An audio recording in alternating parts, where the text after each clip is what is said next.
तो बेटा इस वीडियो को बहुत ध्यान से देखना है। पीडब्ल्यूडी वाले बच्चों को जिन्होंने नीट दिया है या वो नीट अगले साल देने वाले हैं, या कोई छोटा है जिसके पेरेंट्स इस वीडियो को देख रहे हैं और वो आने वाले 2 साल 3 साल में नीट देने वाला है, तो ये चीज़ सुननी बहुत ज़रूरी है। ठीक है। और हो क्या रहा है, एक ऐसा धोखा हो रहा है, एक ऐसी मिस प्रैक्टिस चल रही है, रॉन्ग प्रैक्टिस चल रही है ना जाने कितने सालों से। ठीक है। नीट जब से शुरू हुआ है तब से मैं बात कर रहा हूँ, पता नहीं कब से ये, जब से ये बात नीट में आ गई है। इससे पहले सीबीएसई के हाथ में एआईपीएमटी था, तब तक इस तरह की चीज़ें नहीं थी। खैर तब सीट्स इतनी ज़्यादा नहीं हुआ करती थी, पर कंपटीशन भी इतना ज़्यादा नहीं था। ठीक है। अब बात चली गई बेटा ये 2012 के आसपास की। अब मैं आज के सिनेरियो में बात करता हूँ, तब आपको पता चलेगा कि कितना बड़ा धोखा हो रहा है पीडब्ल्यूडी वाले बच्चों के साथ, और जिसे कोई नोटिस भी नहीं कर रहा है और आज तक उसके खिलाफ आवाज़ उठी नहीं। सब तो दैट इज़ वाई उस पर किसी ने फोकस किया नहीं। सो अगर मेरा ये वीडियो पीडब्ल्यूडी बच्चों के अलावा कोई इस तरह का पर्सन देख रहा है जो मीडिया में है और किसी बड़ी पोस्ट पर है, सो अगर वो सिर्फ इस बात को थोड़ा सा उठा भी देगा, मीडिया में इतना हाइप जो चल रहा है, वो एक छोटी सी ये अगर पॉइंट भी ले लेगा, तो बहुत सारे दिव्यांग बच्चों का फ्यूचर बच सकता है। मैं ज़रा सा अब आपको बताना शुरू करता हूँ, उसको बड़े ध्यान से सुनना। सीन क्या है, सिनेरियो क्या है। इस बार जो टोटल 2024 के अंदर बच्चे रजिस्टर हुए पीडब्ल्यूडी, वो 9,901 9,901 बच्चे थे जो कि अपीयर किया या रजिस्टर किया उन्होंने एग्ज़ाम के लिए। और उनके अंदर से सिर्फ और सिर्फ 4,120 मतलब 4,120 बच्चे क्वालिफाई हुए। मतलब आप ये कह सकते हैं कि ओनली 50% के आसपास ही बच्चे क्वालिफाई हुए हैं। ठीक है। एक और चीज़ है, 50% से भी नीचे आ गया ये रेशियो, पर मैं 50 इसलिए बोल रहा हूँ क्योंकि आगे कुछ नंबर्स के डेटा को मैं इस तरह से एवरेज में ही लूँगा, तो वहाँ पर ये सेटल हो जाएगा। तो अब मान सकते हैं कि भाई 50% बच्चे क्वालिफाई हो गए। ठीक। अब पीडब्ल्यूडी रिजर्वेशन बेटा 5% है ऑल इंडिया कोटा में और स्टेट के अंदर भी। तो 5% सीट जो होती हैं वो पीडब्ल्यूडी बच्चों के लिए एमबीबीएस में, गवर्नमेंट सीट्स में। अब वो बीडीएस है, एमबीबीएस है, ठीक है, बीएचएमएस है, बीबीएससी है, बीयूएमएस है, सब में रिजर्व है, सब में रिजर्व है। और ये मानना पड़ता है सबको। ठीक है। गवर्नमेंट एंड सेंट्रल दोनों में चलता है, ऐसा नहीं है कि सेंट्रल में नहीं है तो स्टेट में है, नहीं, सब में है। ठीक है। कुछ कॉलेजेस ऐसे हैं जिनके पास सीटों की कमी होने की वजह से वो पीडब्ल्यूडी वाले बच्चों को सीट्स नहीं दे पाते। तो कुछ ही कॉलेज हैं, सारे कॉलेज नहीं हैं, और प्राइवेट कॉलेजेस के अंदर ये कोटा नहीं है, सो उनको हम वैसे भी अलग ही रख रहे हैं। बात यहाँ पर गवर्नमेंट सीट्स की हो रही है। ठीक है। अब क्या होता है कि काउंसलिंग में अपीयर करने के लिए पीडब्ल्यूडी बच्चों को जो क्वालिफाई हुए हैं, वो जब काउंसलिंग के लिए जा रहे हैं, तो उनको उस काउंसलिंग में अपीयर होने से पहले, चाहे वो अपनी स्टेट की काउंसलिंग में हो, चाहे ऑल इंडिया की काउंसलिंग में जाएँ, उनको पहले एक रीवेरिफिकेशन से गुजरना होता है। रीवेरिफिकेशन का मतलब है कि उनको एनटीए या आपकी स्टेट मेडिकल बोर्ड जिस भी हॉस्पिटल में जाने को बोलेंगे कि आप जाइए और अपनी डिसेबिलिटी चेक करवाइए और दोबारा से एक डिसेबिलिटी सर्टिफिकेट बनवाइए, इन प्रेजेंट आपकी डिसेबिलिटी कितनी है, मतलब कि आप एबल भी हैं इस रिजर्वेशन के या नहीं। ठीक है। चलो कोई बात नहीं अगर ऐसा होता है तो। पर ऐसा अगर उन बच्चों के साथ भी हो जाए जिनके 720, 700, 710, 690, 660 नंबर आ रहे हैं ना, एक बार उन बच्चों का भी एक बार ये इस तरीके का ही काउंसलिंग से पहले एक छोटा सा इंटरव्यू राउंड हो जाए, तो पता चल जाए कि ये बच्चे इस लायक थे भी या किसी और तरीके से इतने नंबर लेकर आए हैं। खैर वो तो खैर नहीं होना है ना, पर पीडब्ल्यूडी वाले बच्चों के साथ ये हो रहा है, विकलांग बच्चों के साथ ये हो रहा है जो वैसे ही अपनी लाइफ में इतना स्ट्रगल कर रहे हैं। चलो ठीक है, मैं मानता हूँ कि मतलब इसका रीज़न जो दिया गया, जब बहुत बार पूछा गया तो इसका रीज़न ये दिया गया है जी, एक तो ज़्यादा पूछा नहीं गया, और जो रीज़न दिया भी गया उसका रीज़न ये है कि कुछ मेडिकल हॉस्पिटल्स में या कुछ जगह से बच्चे रिश्वत से और बाय हुक बाय क्रुक किसी भी तरीके से एक पीडब्ल्यूडी सर्टिफिकेट बनवा लेते हैं, जबकि वो डिसेबल होते नहीं हैं। ठीक है। तो उसको रीवेरीफाई करते हैं सिर्फ कि वो बच्चा डिसेबल है या नहीं है, उसने झूठा तो नहीं बनवा लिया। चलो ठीक है, आपकी ये बात एक्सेप्ट कर लेते हैं कि चलो एक वेरिफिकेशन करा ले लेते हैं, कम से कम एक पीडब्ल्यूडी बच्चे की सीट वो बच्चा ना ले जाए जो एक्चुअली में डिसेबल नहीं है। ठीक है, ये बात बिल्कुल वैलिड है और इसे मानने में कोई गलती नहीं है। पर एक बात आप ये भी तो देखें, 720, 710, 700, 780, 790 लाने वाले बच्चे को भी एक बार प्लीज़ एक बार इंटरव्यू लेकर टेस्ट कर लें काउंसलिंग से पहले, कि वो भी तो गलत तरीके से नंबर नहीं लाया हो, नहीं लाया होगा ना, हम नहीं मानते कि नहीं लाया होगा, पर फिर भी एक बार टेस्ट कर लीजिए ना। और जैसे कि आप एक लिस्ट सार्वजनिक की जाती है, पीडब्ल्यूडी बच्चे कितने बच्चे आए, कितनों को रिजेक्ट किया, सिलेक्ट किया, और उस लिस्ट के बारे में ज़्यादा बात होती ही नहीं, ना वो कोई बड़े बड़े चैनल्स उसको उठाते हैं, है ना। लेकिन मैं कोशिश करूँगा कि उस लिस्ट को ज़रूर इस बार बात की जाए 2024 में, अगर मुझे मौका मिलता है तो। आपका सपोर्ट अगर इस चैनल को रहता है तो तब तक मैं ज़रूर ये करूँगा। लेकिन मुझे भी मोटिवेशन चाहिए बेटा, और आपका सपोर्ट चाहिए, ताकि मैं जा पाऊँ उस लेवल पे, ठीक है। नेक्स्ट चीज़ देखिए, चलो रीवेरिफिकेशन हो रहा है, दैट इज़ इट। इस पे बहुत क्वेश्चंस पूछे जा सकते हैं रीवेरिफिकेशन पर भी, क्योंकि अगर कोई गलत तरीके से ये बनवा रहा है डिसेबिलिटी सर्टिफिकेट, तो आप उन डॉक्टर्स को क्वेश्चन कर सकते हैं जिन्होंने ये सर्टिफिकेट बनाकर उस बच्चे को दिया, और उस हॉस्पिटल के स्टाफ को आप क्वेश्चन कर सकते हैं कि आपने इसको डिसेबिलिटी क्यों दी। बट ऐसा कुछ होता नहीं है, बच्चे की डिसेबिलिटी घटा दी जाती है ज़्यादातर केसेस में। मैं रिजेक्शन बताता हूँ आपको, 10 बच्चे सिलेक्शन, मतलब 10 बच्चे वेरिफिकेशन के लिए जाते हैं, 7 रिजेक्ट होते हैं, 3 सेलेक्ट होते हैं, ठीक।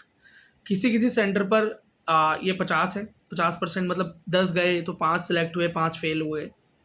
किसी जगह पर बेटा ये रेशियो है 8-2 का, मतलब 8 रिजेक्ट 2 सिलेक्ट। और कहीं कहीं पर बेटा ये 9 और 10, 9 और 1 का रेशियो है, मतलब 10 में से 9 रिजेक्ट 1 सिलेक्ट, ठीक। अब किस सेंटर पर क्या रेशियो है हर साल बदलता रहता है, ऐसा कुछ नहीं है कि इस सेंटर पर बहुत हमेशा मुश्किल रहता है पिछले साल, तो इस साल क्या होगा तो कुछ कह नहीं सकते आप, ठीक है। कुछ भी हो सकता है किसी सेंटर पर भी, तो कोई सेफ सेंटर है ऐसा भी नहीं बोल सकते, कोई हार्ड सेंटर है तो आप ये देख सकते हो भाई पिछले सालों के 2-3 सालों की एवरेज देख लो, वहाँ रिजेक्शन ज़्यादा होता है, सो वहाँ मत जाना, बस ये हो सकता है। चलो नेक्स्ट बात करते हैं, आप थोड़ा सा डेटा पे बात करते हैं, ठीक है। आप प्लीज़ इस वीडियो को बेटा एंड तक देखना, चाहे कितना ही बोरिंग लगे, ये आपकी लाइफ से जुड़ा हुआ वीडियो है। अगर आप इसे आज सीरियस नहीं लेंगे तो आपकी आने वाली जनरेशन भुगतेंगी, और आपकी आने वाली जनरेशन से मेरा मतलब है अगर आप डॉक्टर नहीं बन पाते सिर्फ इस वजह से, अगर आप वेरिफिकेशन में पास नहीं हो पाते सिर्फ इस वजह से, सो बेटा आप एक अच्छे डॉक्टर बन सकते थे, आप अपने घर में पहले डॉक्टर बन सकते थे, अपने गांव के डॉक्टर बन सकते थे पहले, और अपनी लाइफ में सुधार ला सकते थे। विकलांग बच्चा डॉक्टर बनेगा तो वो कितना सुधार ला सकता है खुद में, अपने परिवार में, एक मोहल्ले में, और कितने बच्चों को मोटिवेट कर सकता है वो आप खुद जानते हैं। चलो नेक्स्ट चीज़ बात करते हैं। टोटल MBBS सीट्स जो हैं इंडिया में, वो जो डेटा दिखा रहा है अभी इन करंट 55,648 है, ठीक। कहा जा रहा है कुछ नए मेडिकल कॉलेजेस भी बने हैं इस साल, वो ऐड होंगे, MCC काउंसलिंग में रिफ्लेक्ट हो जाएगा डेटा। लेकिन चलो होगा नहीं होगा उसकी बात छोड़कर अभी नॉर्मल डेटा की बात करते हैं कि 55,648 सीट है, ठीक है। अब इसके अंदर अगर हम निकालें तो टोटल PWD जो सीट्स हैं, ठीक है, ओनली MBBS की बात कर रहा हूँ मैं, यहाँ मैं BDS की बात भी नहीं कर रहा, BAMS, BHMS, BUMS, Ayush course, और BVSC वेटनरी कोर्स, और BDS की बात ही नहीं कर रहा, BSc की बात, वो BSc नर्सिंग की बात भी नहीं कर रहा, मैं सिर्फ और सिर्फ MBBS की बात कर रहा हूँ। तो टोटल MBBS सीट हुई 2,800, ठीक। मैंने आपको क्या बताया था कि टोटल जो बच्चे इस बार क्वालिफाई हुए हैं वो 50% बच्चे क्वालिफाई हुए हैं, जो कि लगभग निकल कर आ रहा है 4,120 बच्चे क्वालिफाई हुए हैं। और लिखा हुआ है, ये मैंने कोई अंदाज़ा नहीं लगाया, ये लिखा हुआ है इस बार जो नीट ने अपना ओवरऑल जो एक सर्कुलर निकलता है जिसके अंदर बता रखा है कि टॉप 100 कैंडिडेट्स कौन हैं, कौन कौन से स्टेट से हैं, कितने उनके नंबर हैं, जिसके अंदर वो 718 719 वाला केस दिखाई दिया था। कहाँ से दिखाई दिया था, इस लिस्ट से तो देखा है सबने। चलो अब उस लिस्ट के हिसाब से 4,120 PWD कैंडिडेट क्वालिफाई हुए हैं। ये तो 100% है कि अगर आप क्वालिफाई हो गए हैं तो आपको एक MBBS सीट तो 100% मिल जाएगी अगर आप काउंसलिंग में अपीयर हो जाते हैं तो। पर क्या आपको काउंसलिंग तक पहुंचने दिया जाएगा या नहीं दिया जाएगा, दैट्स द बिग क्वेश्चन, ठीक। अब क्या हो रहा है, खैर ये जो रिजेक्शन रेशियो है सिर्फ NTA में है, लेकिन क्या ये रिजेक्शन रेशियो नीट के अलावा गवर्नमेंट जॉब्स के लिए भी है? नहीं, बहुत कम है वहाँ पे। वहाँ जेन्युइन डिसेबल जो बच्चा नहीं है उसे ही बाहर किया जाता है, पर डिसेबिलिटी है तो बाहर नहीं होता। और बात करें IIT JEE की जो जोसा काउंसलिंग है, तो वहाँ पर तो रिजेक्शन रेशियो ठीक उल्टा है कि 10 बच्चे जा रहे हैं तो 8 सिलेक्ट हो रहे हैं और 2 ही रिजेक्ट हो रहे हैं, वो 2 भी इसलिए रिजेक्ट हो रहे हैं बिकॉज वो बिल्कुल ठीक हैं और या टेम्पररी उनकी डिसेबिलिटी है, इस तरह के कारण है, ठीक है। या डिसेबिलिटी परसेंटेज उनकी कम है, 40 से कम है। अब नीट में क्या हो रहा है कि मैं एक बहुत अच्छा रेशियो लेकर चल रहा हूँ, रेशियो तो बहुत ख़राब है, एवरेज अगर आप निकालोगे सब सेंटर्स को, अगर आप 16 सेंटर्स को कंपेयर करो, मैं ऑल इंडिया की बात कर रहा हूँ, स्टेट की तो बात ही नहीं कर रहा, अगर ऑल इंडिया की बात करें और हम उनका रेशियो कंपेयर करें तो निकल कर ये आता है कि 70% रिजेक्शन है, 30% सिलेक्शन है। मैं फिर भी एक गुड टू गुड रेशियो लेके चल रहा हूँ कि 50 बच्चे सिलेक्ट हो जाएंगे, PWD कोटा उन्हें मिल जाएगा, काउंसलिंग तक अपीयर होंगे और 50 रिजेक्ट हो जाएंगे। तब बच्चों की संख्या बनती है 2060 और मैं विद प्रूफ बोल सकता हूँ, विद प्रूफ क्या यार, मतलब बहुत ऐसे बच्चे हैं जो इस वीडियो को देख रहे होंगे जो पिछले साल रिजेक्ट हुए हैं, इससे पिछले साल रिजेक्ट हुए हैं और उनकी या तो परसेंटेज बहुत ज़्यादा बढ़ा दी गई है, 80 से भी ऊपर कर दिया, 40 से भी डाउन कर दिया, ठीक है। या कई बच्चों को चेक ही नहीं किया गया, उनको बोला कि जी आपकी जो डिसेबिलिटी है ना, ये इसमें तो एडमिशन होता ही नहीं है, यू कैन गो। अब इस बात को प्रूव करने के लिए कुछ बच्चे नीचे प्लीज़ कमेंट में बता दें अपना केस, ताकि थोड़ा सा लोगों को पता चल सके कि एम आई राइट और जस्ट टॉकिंग, मैं जस्ट बोल रहा हूँ या ये सच में फैक्ट है। चलो अब एक और चीज़ बात करते हैं कि अगर 2060 बच्चे फिर भी सिलेक्ट हो गए, ठीक है, 50% सिलेक्शन हो गया, ठीक है, उसके बाद क्या होता है। अब PWD सीट्स क्या है, टोटल 2800 MBBS सीट्स है, ठीक है, और कितने बच्चे एडमिशन लेने वाले हैं MBBS में, 2060। अब ये 2060 जो बच्चे हैं, जो PWD के बच्चे जो सिलेक्ट हुए हैं, क्या ये सारे बच्चे ही MBBS करने वाले हैं? बेटा कुछ ऐसे बच्चे होंगे जो BDS ही करना चाहते हैं, या कुछ ऐसे होंगे जो सिर्फ BMS करना चाहते हैं, कुछ BHMS और कुछ BUMS करना चाहते हैं, MBBS नहीं करना चाहते। हो सकता है आपका पैशन MBBS करना हो, और जो ज़्यादातर बच्चे होंगे उनका पैशन भी MBBS करना हो। क्या सब MBBS करना चाहते हैं? ऐसा तो नहीं है, फिर तो BDS की सीट सारे खाली रह जानी चाहिए थी, या BDS वाले सारे सिर्फ मजबूरी में BDS लेते होंगे। तो इस सबके साथ केस नहीं होता। फिर भी आप ये मान के चलो कि इसके अंदर से कम 100 बच्चे ऐसे होंगे जो BDS या आयुष कोर्सेज या वेटनरी साइंस या इन जगह मूव करेंगे, 100% मूव करेंगे। और उस जगह पर भी 5% क्या है बेटा, रिजर्वेशन है। पर फिर भी मैं ये मान के चलता हूँ कि ये 2060 के 60 बच्चे टोटल ना तो ना BMS लेंगे, ना BHMS लेंगे, ना BMS लेंगे, ना वेटनरी लेंगे, ना BSc नर्सिंग में जाएंगे और ना ही BDS करेंगे, सिर्फ और सिर्फ MBBS करेंगे, ये तो और कुछ करेंगे ही नहीं, ठीक, जो कि गलत है। पर फिर भी इस रेशियो को मानकर चलते हैं। अब टोटल सीट है 2800, 2800। अब टोटल बच्चों ने एडमिशन ले लिया MBBS में 2060, तो बेटा टोटल आपके पास जो सीटें बचती हैं वो बच जाती हैं 740, 740 सीटें अभी भी वैकेंट रह गई, ठीक। और ये इस साल का रेशियो है, जबकि जब क्वालिफिकेशन ज़्यादा है। इससे पिछले साल चले जाएं तो क्वालिफिकेशन इससे कम है, शायद 3500 था या 3800, ठीक, और 8000 बच्चों ने एग्ज़ाम दिया था। उससे पिछले साल चले जाए और भी कम, उससे पिछले साल चले जाए और भी कम, ठीक है। और सीट्स का रेशियो जो बढ़ रहा है हर साल वो ज़्यादा बढ़ रहा है, ठीक है। और मैं PWD कैंडिडेट्स की बात कर रहा हूँ इन ओनली केस, और किसी केस पर इसको लागू मत करना, ठीक है। अब क्या हो रहा है, ये 740 है, मैं इसको 700 मानता हूँ। चलो आप 700 भी छोड़ दो, आप इसे 500 सीट्स मानो, ठीक है। अगर 500 सीट्स वैकेंट रह गई और हर साल वैकेंट रह रही हैं, इससे पिछले साल भी वैकेंट रही होंगी जिस हिसाब का रिजेक्शन है, और उससे पिछले साल भी रही होंगी। मान लो इस बार 500 हैं, पिछली बार 400 होंगी, उससे पहली बार 300 रह गई होंगी, उससे पहली बार 200 रह गई होंगी, उससे पहली बार 100 रह गई होंगी, उससे पहले 50 रह गई होंगी। मानते हो, कितना भी कम कर लो यही रेशियो बनेगा, ठीक। अब एक बात बताओ मुझे कि कॉलेजेस के अंदर जब बच्चे पढ़ रहे हैं, आज तक किसी बच्चे ने ये क्यों नहीं बोला कि MBBS कॉलेज में जहाँ मैं पढ़ता हूँ वहाँ पर कुछ सीट्स वैकेंट हैं, खाली हैं जी यहाँ पे सीट्स, बच्चे इतने आने चाहिए थे, 100 सीट्स का मेडिकल कॉलेज है, लेकिन बच्चे आ रहे हैं सिर्फ 75, और 15 बच्चे नहीं आ रहे। या आप मान लें कि कुछ बच्चों ने एडमिशन लिया छोड़ दिया, ये होता है हर साल। लेकिन कभी ऐसा होता है कि कुछ सीट रेगुलर ही खाली हैं जी, ये तो भरी ही नहीं, कभी नहीं होता, वैकेंट सीट्स ही नहीं है। इंडिया के अंदर MBBS कॉलेजेस के अंदर सीट्स हैं ही नहीं, बच्चों की इतनी मारा मारी है, कट ऑफ इतनी ऊपर जा रही है, पर सीट वैकेंट नहीं। तो ये 500 सीटें, मैं तो 500 कम बता रहा हूँ, ज़्यादा है एक्चुअली, तो ये 500 सीटें वैकेंट, वो भी गवर्नमेंट कॉलेज के अंदर, क्या दिखाई नहीं देती होंगी? क्या एक कॉलेज में नोटिस नहीं हुआ, 2 कॉलेज में नोटिस नहीं हुआ, 3 में नहीं नोटिस हुआ? क्या सारी स्टेट में, सारे जहाँ पर ये वैकेंट सीट रह गई होंगी, क्या ये बिल्कुल नोटिस ही नहीं होंगी? कभी किसी टीचर ने, किसी कॉलेज ने ये बात नहीं पूछी होगी NTA से या MCC से कि आप ये किस हिसाब की काउंसलिंग कर रहे हैं, मेरी ये सीट्स कैसे खाली रह गई यहाँ पर? क्या पूछा होगा? नहीं। तो ना ST की सीट्स खाली बच रही हैं, ना SC की सीट्स खाली बच रही हैं, और ना जनरल का तो खैर मतलब ही क्या है, ना EWS, ना OBC, और ना ही स्टेट के अंदर जो सब डिविजन्स हैं, मतलब सब कैटेगरीज हैं, वहाँ पर ये सीट्स बच रही हैं। तो पीडब्ल्यूडी वाले बच्चों की ये वैकेंट सीट्स दिखाई क्यों नहीं देती? क्या इतने सालों से ये कॉलेज बिल्कुल मूर्ख बन रहे हैं, या ये खाली सीट्स रह जाती हैं और बाहर इतना कंपटीशन हो रहा है, बच्चे अपनी ज़िंदगी के कितने कितने साल इस नीट जैसे एग्ज़ाम में लगाते हैं डॉक्टर बनने के लिए, इतना संघर्ष करते हैं, उनके माँ बाप वो इतना संघर्ष करते हैं, घर से दूर रहते हैं या घर में भी रहते हैं तो सोशल लाइफ से बिल्कुल दूर, स्पोर्ट्स से दूर, दोस्तों से दूर, इतना कॉम्प्रोमाइज़ करने के बाद क्या वो वैकेंट सीट्स बिल्कुल भी बॉदर नहीं करती होंगी किसी कॉलेज को या वहाँ के डीन को, यहाँ के वहाँ के मैनेजमेंट को, और किसी को दिखाई नहीं दी? अगर दिखाई नहीं दी तो इसका मतलब कहीं ना कहीं वो सीट्स भरी जाती हैं। That's the case.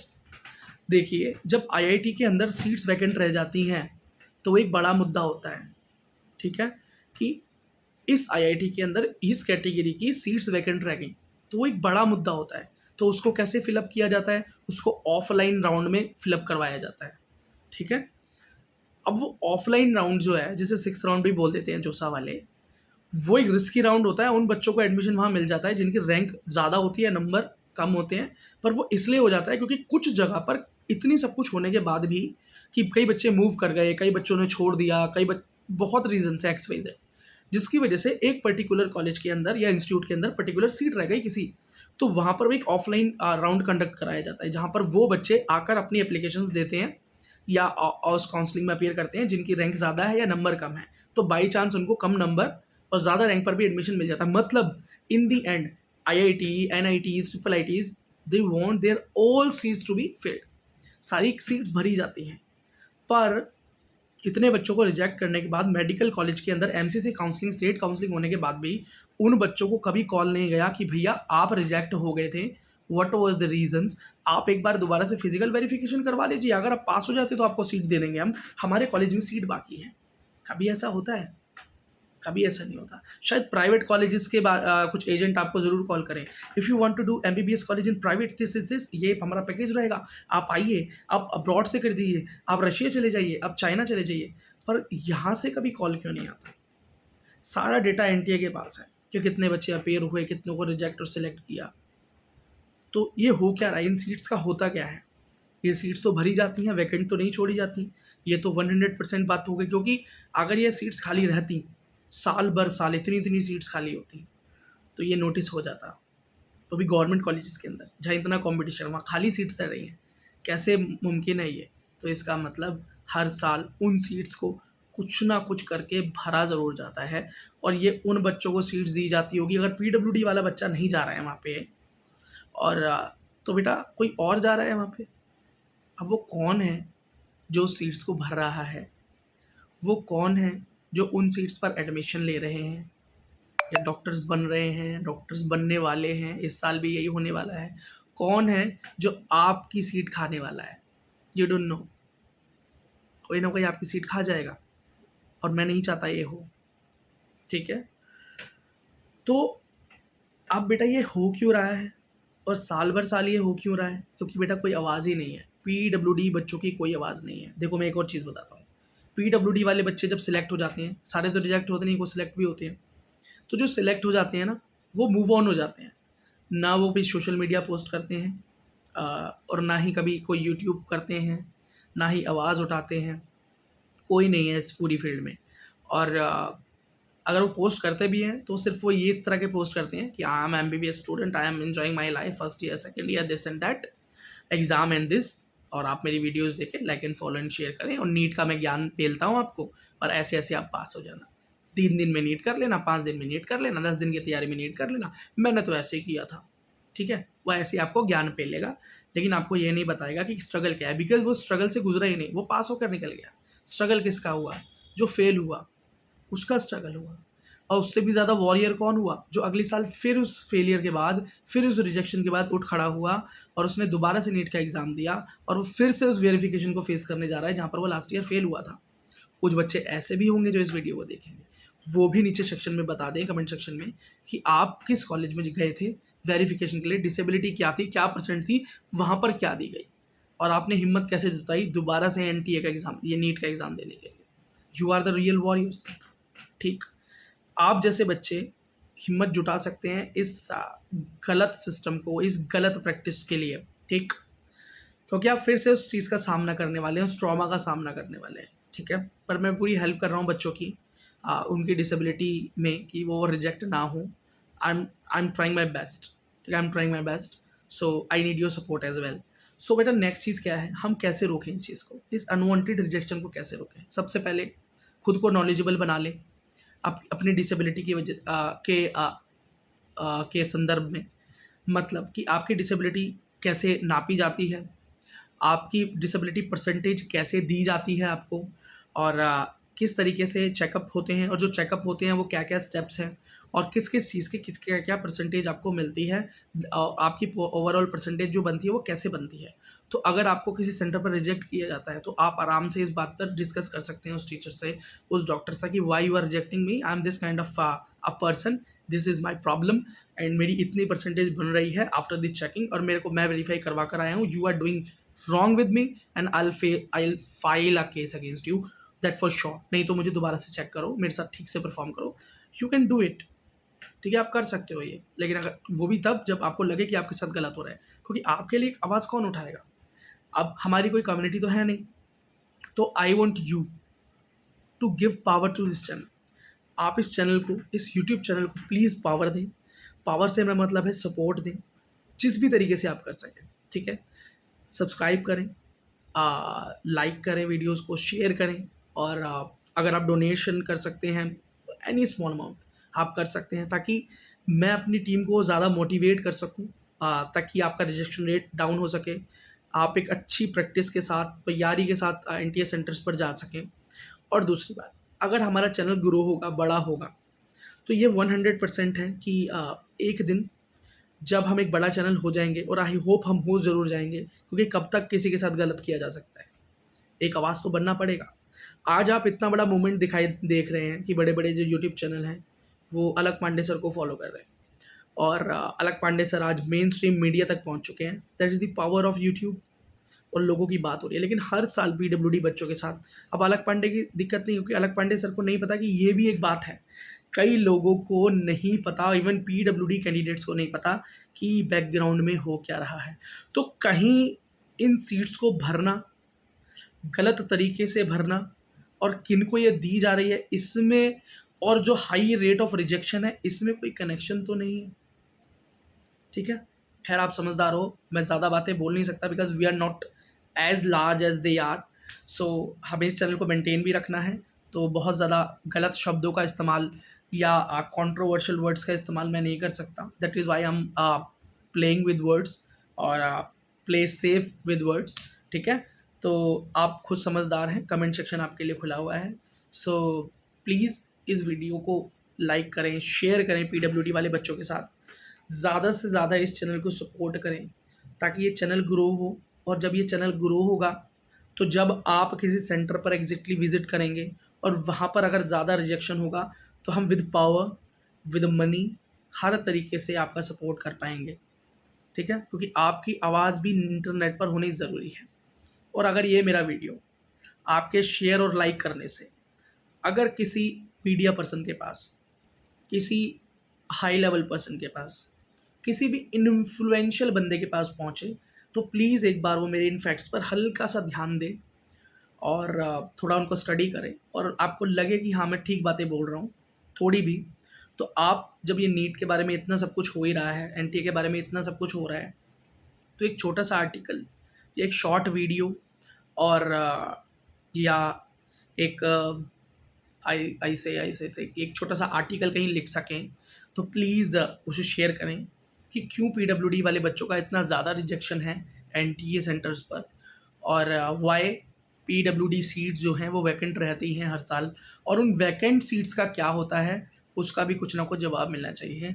और एक चीज़ और है जिससे आप हेल्प कर सकते हैं इस चैनल की, और अपनी भी, तो आप थोड़ा सा दबाव ज़रूर बना सकते हैं सोशल मीडिया पर। और वो कैसे बनेगा, मैं आपको एक आइडिया देता हूँ। आपको सिर्फ़ और सिर्फ एक शॉर्ट वीडियो बनाना है। आप एक शॉर्ट वीडियो बनाइए, और मतलब अपना पोर्ट्रेट में वीडियो शूट कीजिए 1 मिनट से कम का, और उसके अंदर पूछिए कि I am a PWD student, मैंने नीट का एग्ज़ाम दिया है और मैं रीवेरिफिकेशन के लिए जाऊँगा, ठीक है? तो क्या मुझे वहाँ सिलेक्ट करेंगे या रिजेक्ट करेंगे? आई एम वरिड, क्योंकि बहुत ज़्यादा रिजेक्शन हो जाता है पीडब्ल्यूडी बच्चे का, और मैं डरा हुआ हूँ, क्या मुझे रिजेक्ट तो नहीं कर देंगे? सो आई नीड सपोर्ट। और उसके अंदर अब जो भी ट्रेंडिंग हैशटैग चल रहे हैं आजकल, नीट से रिलेटेड याद रखना, ऐसे नहीं इधर-उधर के हैशटैग, नीट से रिलेटेड हैशटैग वो जो हैं, वो उसके नीचे यूज़ करना, ठीक है? और उसके बाद उसे पोस्ट कर देना अपने यूट्यूब चैनल पर, ठीक है? और जितने ज़्यादा वो पोस्ट होंगे, वो जो आपका हैशटैग है थोड़ा-सा ऊपर जाएगा। पीडब्ल्यूडी वाले बच्चों की भी बात, एक आध तो कोई गलती से शॉर्ट किसी के पास पहुँचेगा यार। कोई ना कोई तो ज़रूर देखेगा इस इंटरनेट की दुनिया में, जो यूट्यूब की दुनिया में, जो इतनी सारी चीज़ें कवर कर रहा है। अगर किसी के दिमाग में ये बात आ गई, अगर हम जब बड़े होंगे, जब हम टॉपिक्स को उठाएँगे, तब तो हमें दूसरे यूट्यूब चैनल जब देखेंगे, वो तो इस टॉपिक को उठा ही लेंगे। लेकिन अभी तो हमें देखने वाला कोई नहीं है एक्चुअली, आप ही हैं सब। तो अगर जब हम इतने बड़े हो जाएँगे तब की बात करते हैं, लेकिन अभी हम क्या कर सकते हैं? तो अभी आप एक शॉर्ट वीडियो बनाकर ज़रूर डाल सकते हैं, अपने डर के बारे में बात कर सकते हैं, और ये भी बता सकते हैं कि हर साल इतने बच्चे रिजेक्ट किए जाते हैं, या अगर आप पहले ही रिजेक्ट हो चुके हैं, तो आप वीडियो बनाएँ कि मैंने इस साल फिर एग्ज़ाम दिया है, मैं फिर सेंटर विज़िट करने वाला हूँ, मुझे डर है, पिछले साल मुझे इस रीज़न की वजह से रिजेक्ट कर दिया था, या रीज़न ही नहीं दिया, मेरे साथ गलत हुआ है, मैं डर रहा हूँ, अगर कोई सुन रहा है तो please help us, help PWD students. इस तरह का एक हो सकता है कई बच्चों को ये आइडिया बड़ा फुद्दू लगे, और बेटा पर कुछ ना कुछ तो आपको स्टार्ट करना पड़ेगा on your basis as well. आप दूसरों पर ही डिपेंड रहे तो बेटा एक बात याद रखना, कि मुझे किसी ने बोला था कि दूसरों के कंधों पे तो सिर्फ़ बेटा अर्थी जाया करती हैं, ज़िंदगी तो आदमी अपने ही कंधों पर जीता है, ठीक है? तो हमें एक कम्युनिटी बढ़ने के लिए सबसे पहले खुद उठकर चलना ज़रूरी है। आपको मैं नॉलेजेबल बना रहा हूँ, आपकी डिसेबिलिटीज़ को दिन बाय दिन कवर कर रहा हूँ। मैं बीमार रहूँ, बिज़ी रहूँ, दिन में टाइम निकालूँ, छुट्टी में टाइम निकालूँ, कैसे भी निकाल के आपके लिए इन्फॉर्मेशन ज़रूर लाता हूँ, ठीक है? अब आप चाहे पीडब्ल्यूडी स्टूडेंट हैं, चाहे आप नीट के लिए जा रहे हैं, चाहे आप गवर्नमेंट एग्ज़ाम के लिए, चाहे आप बेटा एनटीए सेंटर पर विज़िट करने वाले हों, चाहे आप आईआईटी के लिए जा रहे हैं, मैं सबके लिए information, valid information, important information and good steps जो हैं और प्रिकॉशंस जो हैं, उनके बारे में वीडियोज़ बना रहा हूँ। सो चैनल को सपोर्ट करते रहें, बढ़ाते रहें, और ख़ैर काफ़ी लंबा वीडियो हो चुका है, आई थिंक कुछ ना कुछ रिस्पॉन्स इस वीडियो के ज़रिए मुझे ज़रूर मिलेगा।